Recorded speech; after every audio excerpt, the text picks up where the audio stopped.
Assalamualaikum warahmatullahi wabarakatuh. Om Swastiastu, Namo Buddhaya, salam kebajikan, damai sejahtera untuk kita semua. Saudara-saudaraku sebangsa setanah air, pada saat ini mari kita bersama-sama kembali untuk membahas tentang dasar negara kita, Pancasila. Negara kita telah merdeka selama 75 tahun berjalan ini, saudara-saudaraku semuanya. Para tokoh pendahulu kita telah mendapat kesepakatan dalam musyawarah tentang persiapan kemerdekaan, mendapatkan kesimpulan bahwa negara kita ini berdasarkan Pancasila. Jadi saudara-saudaraku semuanya, bahwa Pancasila sebagai dasar dan ideologi negara. Jadi kalau kita mengatakan bahwa Pancasila sebagai dasar dan ideologi negara, seyogianya kita semua sebagai bangsa Indonesia harus menjiwai daripada Pancasila itu. Barulah kita akan membawa negara ini ke depan semakin maju, semakin hidup sejahtera, semakin hidup kaya raya, kaya di dalam persatuan dan kesatuan, kaya di dalam membangun perekonomian.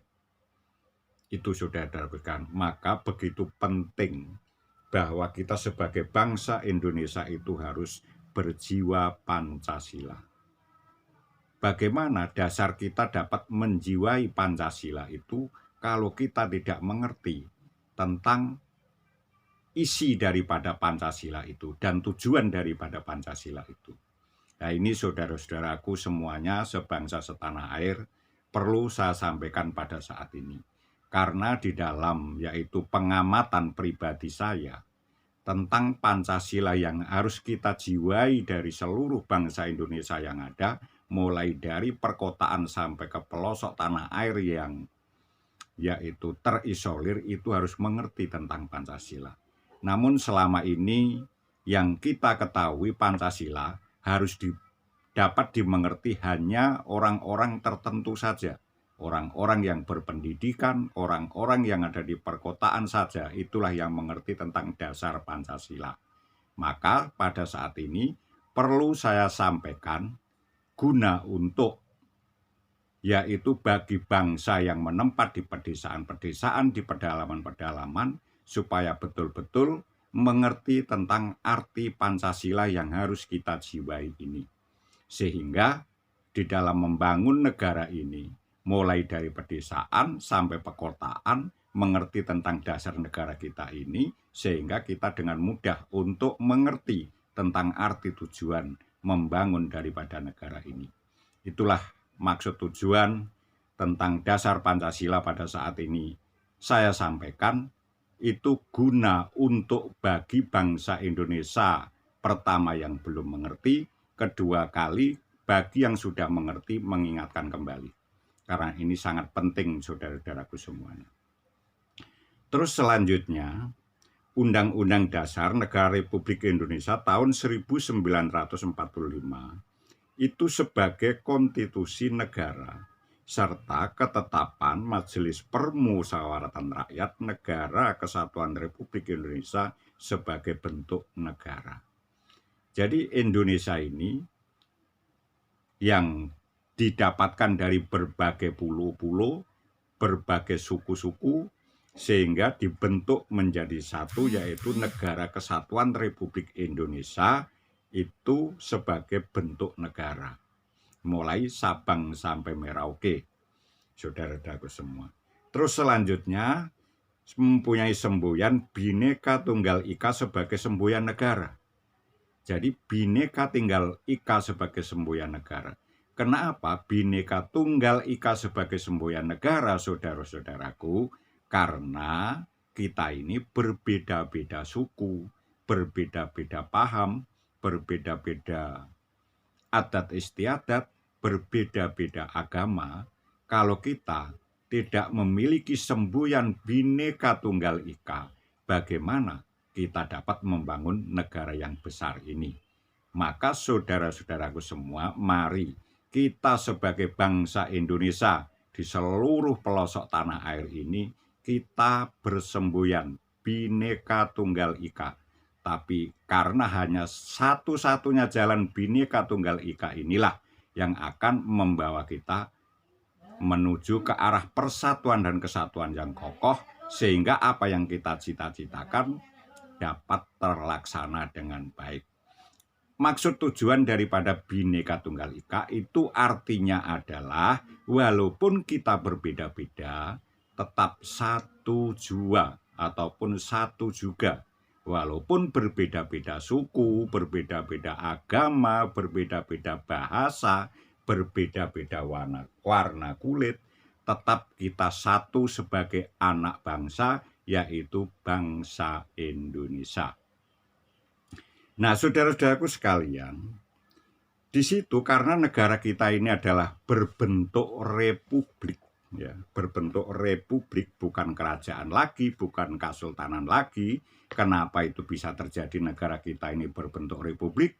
Karena pada waktu membebaskan dari ikatan penjajah Belanda itu atas jerih payah perjuangan rakyat seluruh Indonesia, mulai dari Sabang sampai Merauke, tanpa memandang suku, tanpa memandang agama, tanpa memandang bahasa, bersatu menjadi satu untuk membebaskan tanah air kita ini dari belenggu penjajah Belanda. Nah, itu saudara-saudaraku semuanya. Oh, kalau begitu negara kita itu adalah atas kemerdekaan milik kita. Karena itu kita yang berjuang sebagai bangsa Indonesia, betul saudara-saudaraku sekalian. Maka dari kerajaan berubahlah menjadi negara republik. Nah, maka di dalam negara republik bagaimana bisa mengatur negara ini saudara-saudaraku? Nah, di situ pemerintah membuat peraturan yang disebut Undang-Undang Dasar Negara Republik Indonesia pada tahun 1945 sebagai konstitusi negara serta ketetapan MPR Negara Kesatuan Republik Indonesia sebagai bentuk negara. Nah, itu saudara-saudaraku sekalian. Jadi Undang-Undang Dasar negara kita Republik Indonesia ini saudara-saudaraku itu untuk mengatur perjalanan hidup bermasyarakat, hidup berpemerintah, hidup berbangsa, dan hidup bernegara. Itu diatur oleh Undang-Undang Dasar 1945 yang jumlahnya ada 36 pasal. Itu saudara-saudaraku semuanya. Namun pada saat ini yang perlu kita bahas saudara-saudaraku adalah pasal-pasal yang menyangkut tanggung jawab kita seluruh anak bangsa sebagai warga masyarakat seluruh Indonesia, itu yang perlu kita bahas. Maka saudara-saudaraku sekalian, di dalam Undang-Undang Dasar 1945 pada pasal 1 dan ayat 1 di sini negara Indonesia adalah negara kesatuan yang berbentuk republik. Negara kesatuan dari berbagai pulau menjadi satu, yaitu berbentuk republik. Siapa yang mempunyai negara itu? Kita semua sebagai warga negara Indonesia, itulah yang mempunyai hak negara ini. Nah, saudara-saudaraku sekalian, terus selanjutnya di dalam pasal 1 pada ayat kedua, di sini dikatakan kedaulatan berada di tangan rakyat dan dilaksanakan menurut Undang-Undang Dasar. Nah, saudara-saudaraku sekalian, pasal 1 butir yang kedua atau ayat yang kedua, kalau kita ada tertulis kedaulatan berada di tangan rakyat, berarti siapa yang berkuasa atas negara ini setelah merdeka? Yang berkuasa atas negara ini adalah kita semua sebagai rakyat Indonesia, sebagai bangsa Indonesia yang menempat di perkotaan, di pedesaan, di pedusunan, sekaligus di daerah yang terpencil, sekaligus suku-suku pedalaman, itu semua mempunyai hak atas kekuasaan negara ini. Nah, saudara-saudaraku, kalau kedaulatan di tangan rakyat, kewenangan, kekuasaan sepenuhnya ada di tangan rakyat, bagaimana cara mengaturnya? Sementara rakyat Indonesia ini berjuta-juta, penduduk Indonesia ini berjuta-juta. Apakah dapat mengatur hal itu?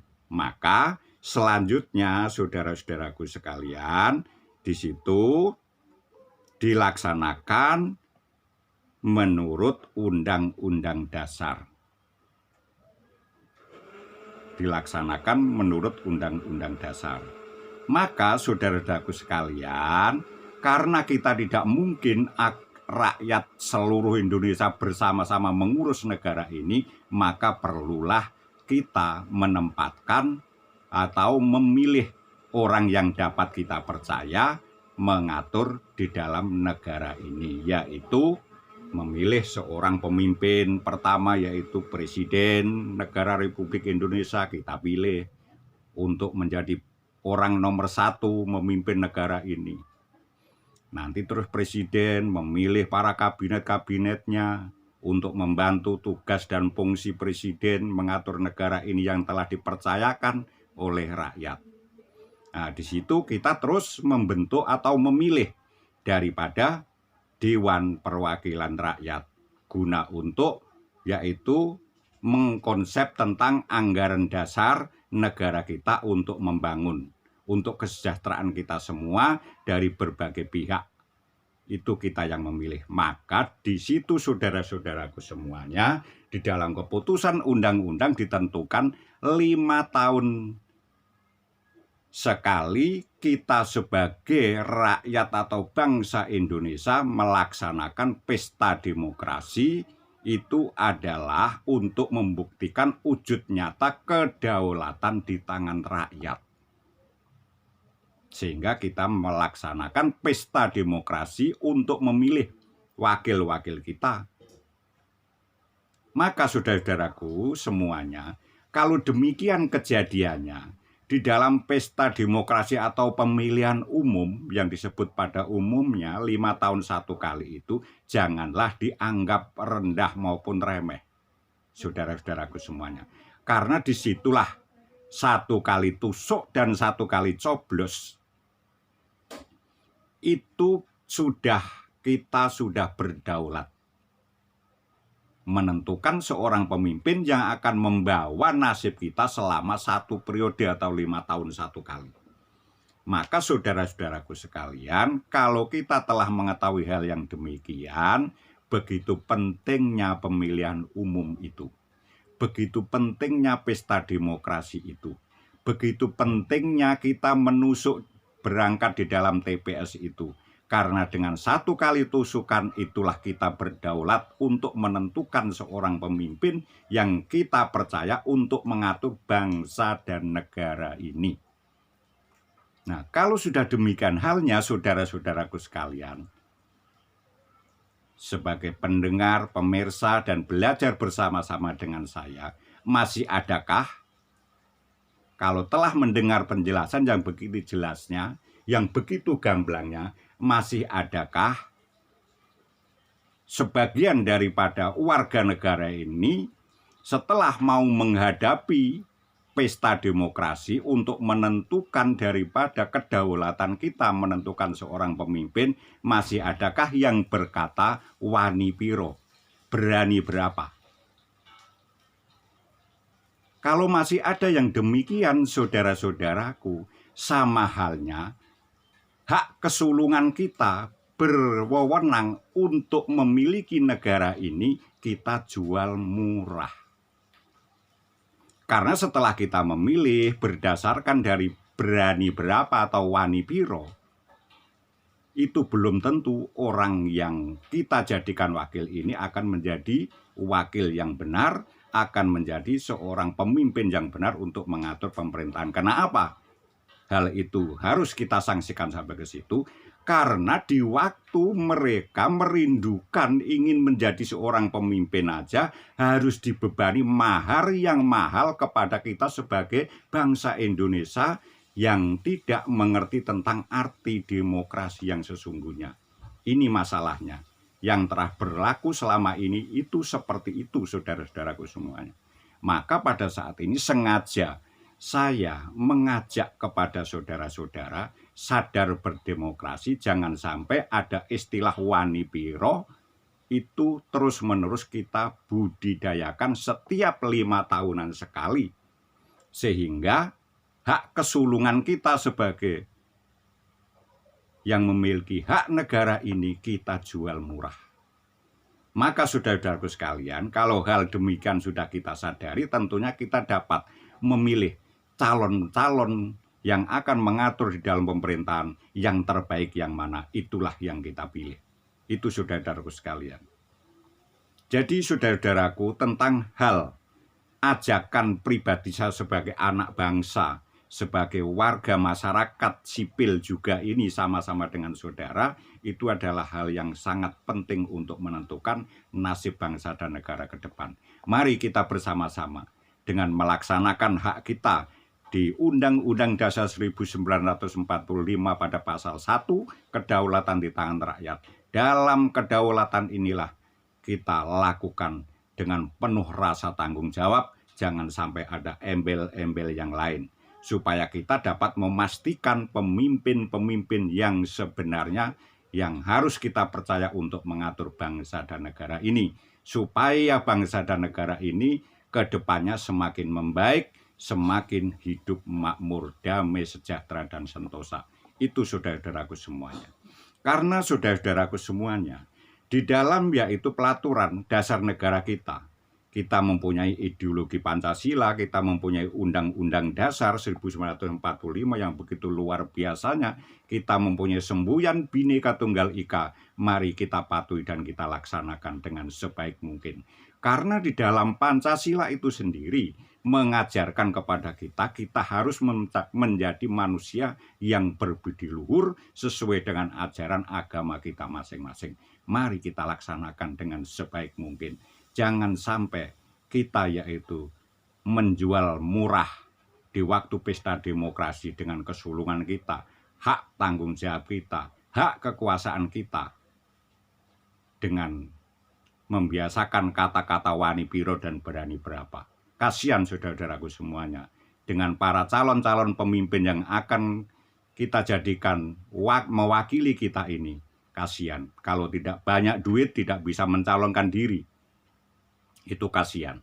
Kalau terus-menerus hal ini terjadi, jelas saudara-saudaraku, kepemimpinan negara kita ini akan didominasi oleh orang-orang kaya saja, oleh orang-orang yang berduit saja. Padahal di dalam Undang-Undang Dasar 1945, kita sebagai warga negara Indonesia mempunyai hak dipilih dan mempunyai hak memilih tak terkecuali. Kalau kita membuat aturan dengan sendirinya memberatkan sang calon dipilih dengan kata-kata berani berapa, itu sudah jelas kita sama halnya mendorong kepada orang-orang yang mempunyai modal yang kuat sajalah yang akan menjadi seorang pemimpin negara ini. Nah, terus yang membuat demokrasi kita tidak transparan, tidak adil, siapa? Bukankah kita semua sebagai bangsa Indonesia yang kurang hidup dewasa berbangsa dan bernegara? Itulah pesan dari saya sebagai anak bangsa, saudara-saudaraku, mari kita bersama-sama. Kita melaksanakan di dalam program Undang-Undang Dasar negara kita Republik Indonesia dengan menjiwai dasar Pancasila dan memakai semboyan Bhinneka Tunggal Ika supaya kita cepat maju membenahi atau membangun suatu negara yang telah diwariskan oleh leluhur kita merdeka selama 75 tahun. Saudara-saudaraku semuanya, jadi pada saat ini saya mengajak sadar. Mari kita sadar. Mari kita sadar sesadar-sadarnya demi membangun bangsa dan negara ini, saudara-saudaraku. Terima kasih.